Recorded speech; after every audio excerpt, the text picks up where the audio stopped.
Today on the Sodcast, we're joined by Tim Moore, a respected leader in the sports turf industry and the 2018 SFMA Harry C. Gill Founders Award recipient. Tim earned this prestigious honor for his outstanding service, commitment to excellence, and long-standing contributions to the sports field management industry. With decades of experience and a reputation for elevating field quality and industry standards, Tim brings valuable insight into what it takes to manage safe, sustainable, high-performance sports surfaces. We're excited to hear his journey, the lessons he's learned, and the advice he has for today's turf managers, coaches, and homeowners. Let's join Kevin and Tim on their conversation. Well, welcome everybody to Sodcast, where we talk turf and you grow the results. Today we got a very special guest, Tim Moore. He was the Vice President of Grounds Management at ABM Industries since 2006, overseeing a lot of national grounds operationals for educational institutes. He has earned a Bachelor's of Science in Business Administration and Management from the University of Maryland University College. He holds an AAS in Landscape Development from SUNY, and I hope I'm saying this right here, Tim, in Cobleskill. Yes.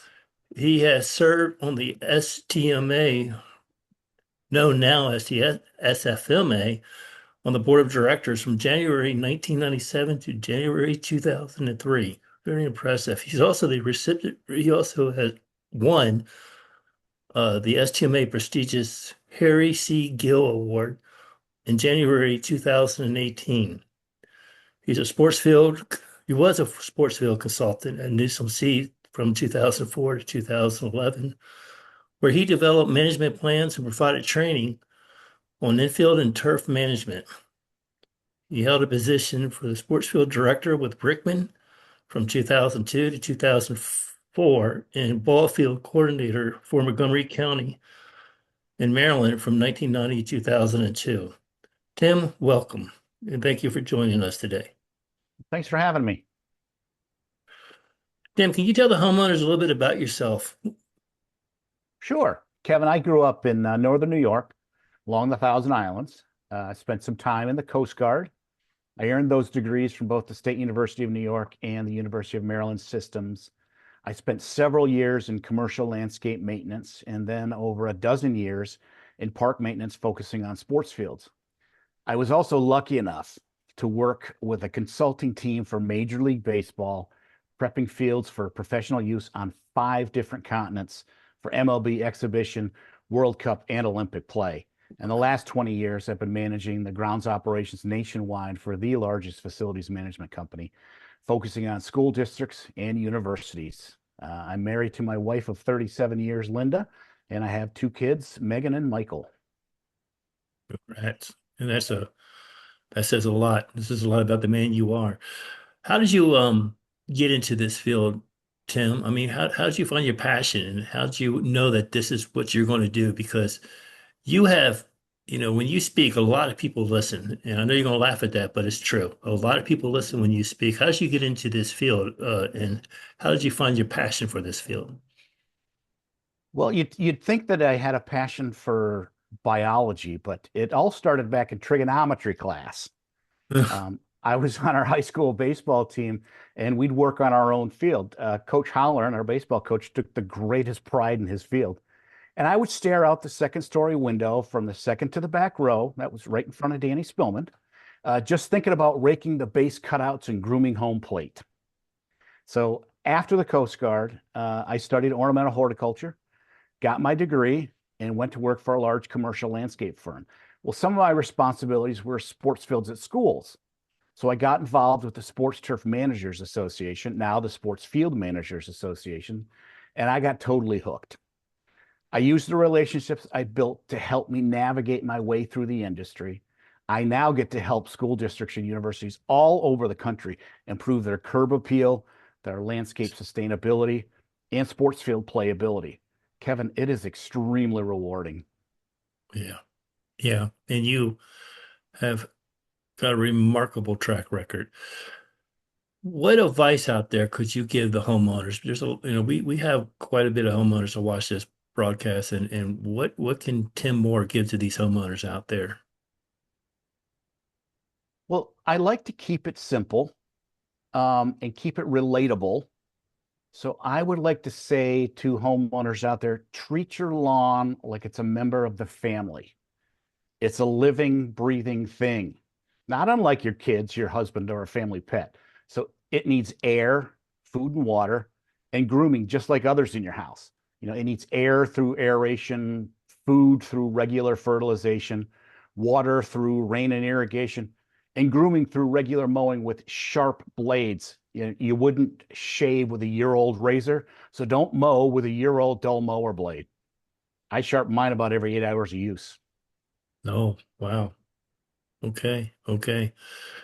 My last question, Tim. Tell us a time that maybe you were humbled in years and years and years ago that you never forgot. It's something you can share to the homeowners out there that they won't make the same mistake from a professional like yourself.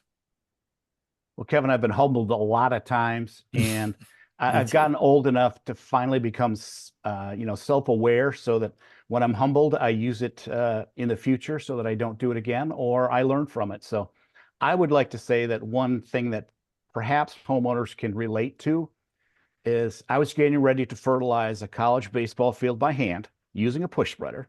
I didn't bring my flags or small cones to guide my straight lines. I figured, heck, I'll just follow the infield arc. I've been doing this for years. Yeah. Well, I finished the field, and a week later, it was pretty clear what I had missed. So I had to go Oh, I back, see. fertilize again at half rate in the opposite direction to mask the streaks and even out the color. So my advice is always make sure you're measuring out your spread width and use visual aids that can help you focus on your application and keeping it straight. Great advice. Great advice. And sorry, I told you it was my last question. This is my last question, but it's more of a question for you.